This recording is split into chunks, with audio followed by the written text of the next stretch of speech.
Hey there, guys. Alright, today we are back with some more overly sarcastic productions, and this time we're hitting up their history summarized on ancient India. Before we dive in, make sure you go and check out the links in the description box below. I would love it if you joined the Discord and followed me over at Twitch.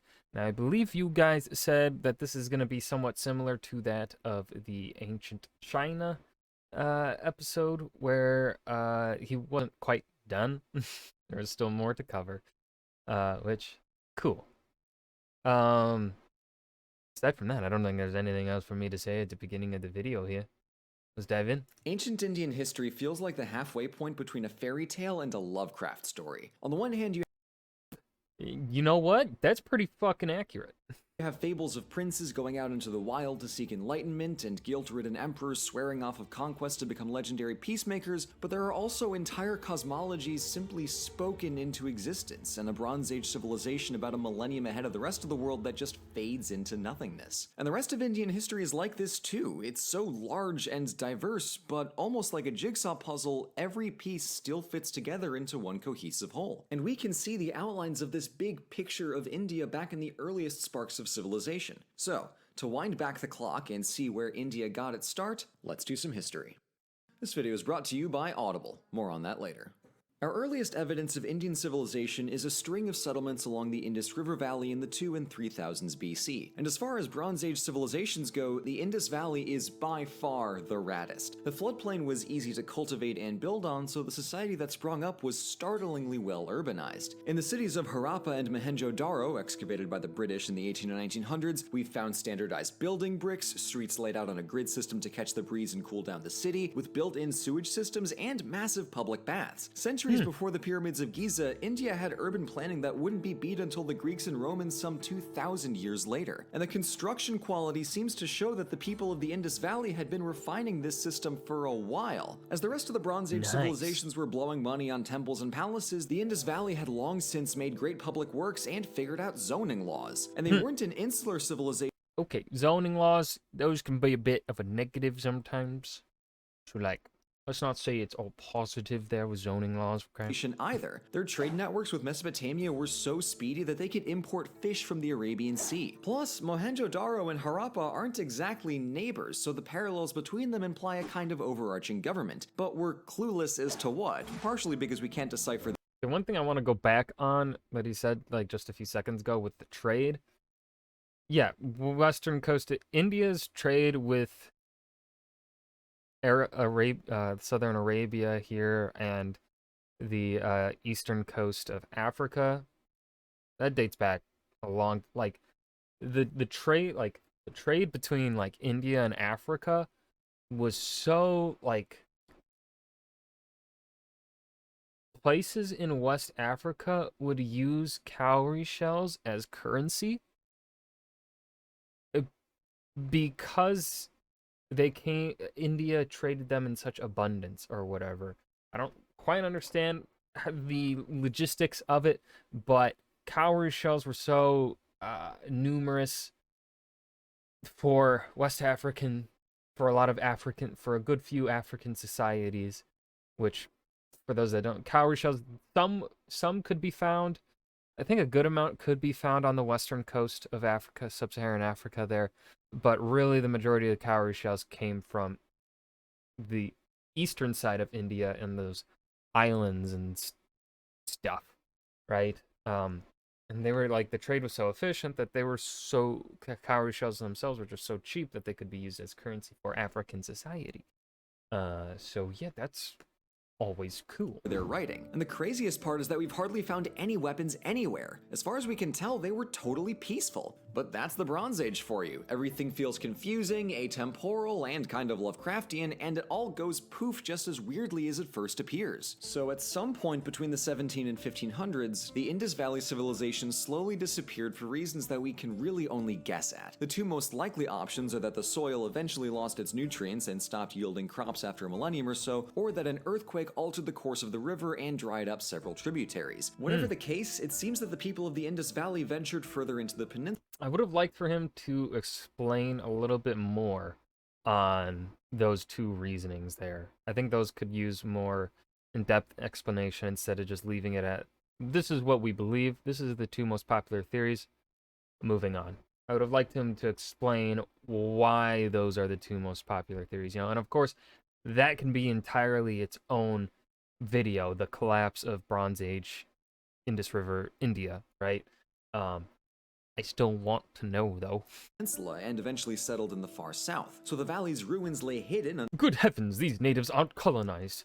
We'll be fixing that. Oh, dear God. until British grave robbers rolled up in the 1800s and used the stones as ballast for a railway project. Stay classy, Britain. But our story continues in the centuries after the Indus Valley civilization with the slow migration of the Indo-Aryans from Central Asia. Quick aside, that label's become kinda controversial in the past century for reasons that are wholly unrelated to Indian history, so I'll be using that term for its intended historical meaning. Instead of prolific builders, the Aryans were storytellers, and they're often known as the Vedic peoples after their holy scriptures called the Vedas. These were a series of stories including everything from big cosmology down to aspects of their own daily life, and they were all retold as hymns being memorized and perfected to the very syllables. These divine hymns form much of the basis of Hinduism both as a religion and more broadly as a foundation of ancient Indian culture. Historically, Hinduism is quite unique because of its continuity from ancient origins to widespread modern practice. That's cool, but also extremely nuanced and complex, so I'm gonna move right along to the next core aspect of Indo-Aryan culture,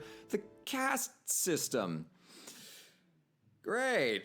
When the Aryans came across the native Adivasi people, they maintained political stability via a strict social hierarchy, with the Aryans at the top and everybody else below them. A story we've seen many times on this channel. But as the Aryans and the Adivasi mixed over the centuries, the system later stratified by profession rather than by ethnic group. At the top were the Brahmin priests, then the Kshatriya lords and warriors, the Vaisya merchants and farmers, the Shudra laborers, and the subcaste untouchables who were fully ostracized by society. The big yikes here is that a social hierarchy based on class rather than race is malleable to whomever is in charge. So the caste system I'm not saying that out loud. has survived the rise and fall of empires to systematically oppress the Indian people for basically 3,000 years. So just keep that in the back of your minds for the entirety of Indian history, and let's swiftly move along. As the Vedic tradition grew and evolved in the first millennium BC, a new wave of philosophical thinking cropped up via a series of texts called the Upanishads. Its name comes from the Sanskrit for sitting down near, as a student would sit by their mentor while receiving divine knowledge through a discussion of philosophy. Similar to the Analects of Confucius or the Tao Te Ching, the Upanishads are presented as a series of brief teachings. The early ones appear along the four Vedas, but many Upanishads were composed and added later. So whereas the Vedas form the basis of Indian religion and mythology, the Upanishads are the core of Indian philosophy. It's here that we get the first mentions of topics from the cycle of reincarnation to our duties as people and the consequences of our actions, as well as our sense of self within the greater totality of the universe. It's a lot of terms, I know, but the Upanishads are as broad as they are dense, and there is a lot to unpack there. The big mind melt at the end is that our localized self, Atman, is really made up of the same stuff as the big cosmic everything of Brahman, and when we realize that we're all the same, our Atman returns to Brahman like a drop of water returning to an ocean. Aside from the big metaphysics, there's so much to learn from the Upanishads, and philosophers from across time have lavished praise for both their sincerity of tone and their depth of wisdom. So let's see, theology, philosophy, aha! We've also got to talk about the epics, the Ramayana and the Mahabharata. Much like the Iliad and the Odyssey, these two big Indian epics blend fact and myth in a way that isn't historical, but is indicative of the world as the ancients envisioned it. It's a neat switch of perspectives. The truth here isn't in facts and dates of the wars being recorded, but rather the divine elements of the stories help frame the human philosophical truths at the core of both of these epics. Now, that said, if some long books are doorstops, then the Mahabharata is the entire door. It's the story of a great succession crisis and a subsequent war sometime around the 14th century BC, and it is just loaded with deities front to back. But the most famous section of the story, the Bhagavad Gita, narrows in on the internal struggle of the hero Arjuna to do his duty even when it's difficult. None of us will fight alongside literal gods in a giant succession crisis, I mean, well, probably, but all of us will struggle to do the right thing, likely a lot of times. I, for instance, know that it's irresponsible to monopolize this channel for Roman history memes, but that doesn't mean that I'm not tempted. I'm getting off topic. The Ramayana and the Mahabharata are clearly some of humanity's most influential literature. Between the epics, the Upanishads, and the Vedas, it's evident just how much of Indian culture derives from these core texts. I'll be fully honest, when I started researching this, I really did think that I was making a history video, but now here I am realizing I've just made a giant book report. Ah well, you take the sources you can get.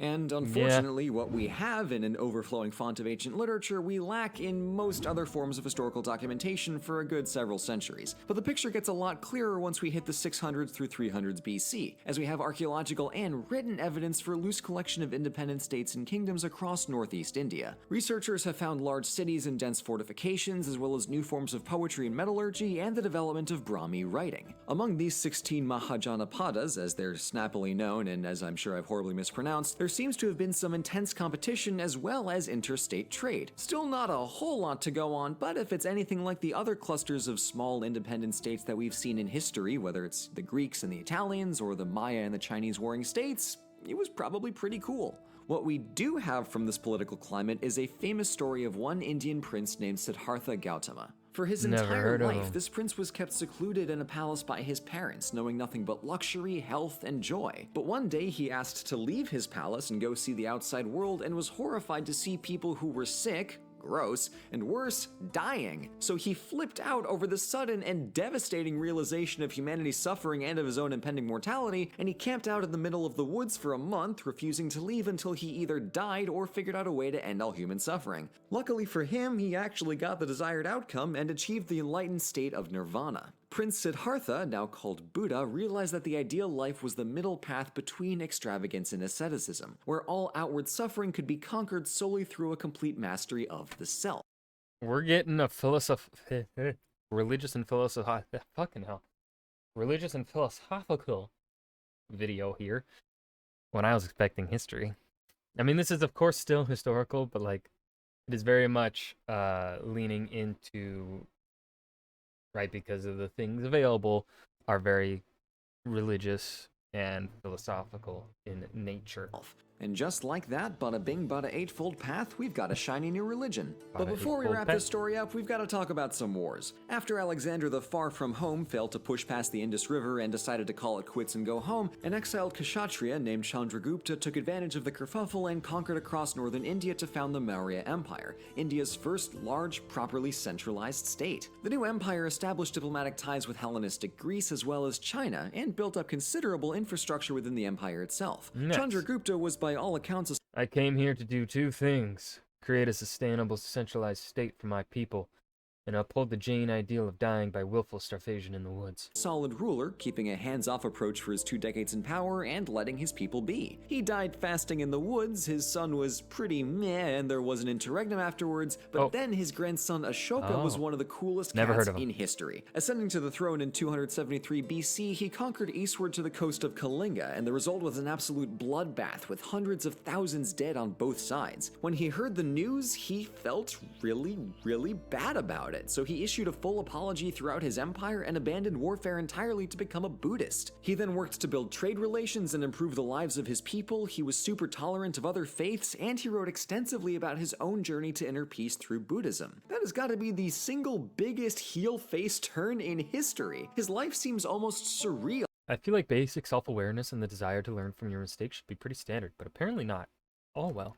But there it is, a conqueror who felt remorse and changed his ways. Unfortunately, his successors were far less able than him, and soon pockets of the empire slipped away before the assassination of Emperor Brihadratha extinguished the Maurya Empire for good in 180 BC. And that's ancient India, from the Indus River Valley to Ashoka the Great. What I find most amazing is the massive catalog of literature that took shape at such an early stage. It's an incredibly strong foundation that's at once diverse and cohesive, and so exquisitely preserved after nearly 3,000 years. And speaking of 3,000 years, the next chapter of Indian history is gonna have to be a story for another video, because if I seriously tried to summarize that all at once, I may actually burst.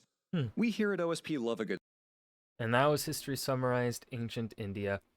Got nothing to add here at the end. This was a good video. I think it was better paced than the Ancient China one. I'm not sure which of these is older than the other. I think this one is newer than the Ancient China one. I mean, the Ancient China one was well made too. Actually, I'm not sure anymore now that I think about it which one was better. I don't know. I hope you guys enjoyed. Remember to hit that like button and subscribe for more. And I will see you guys in the next video. Peace.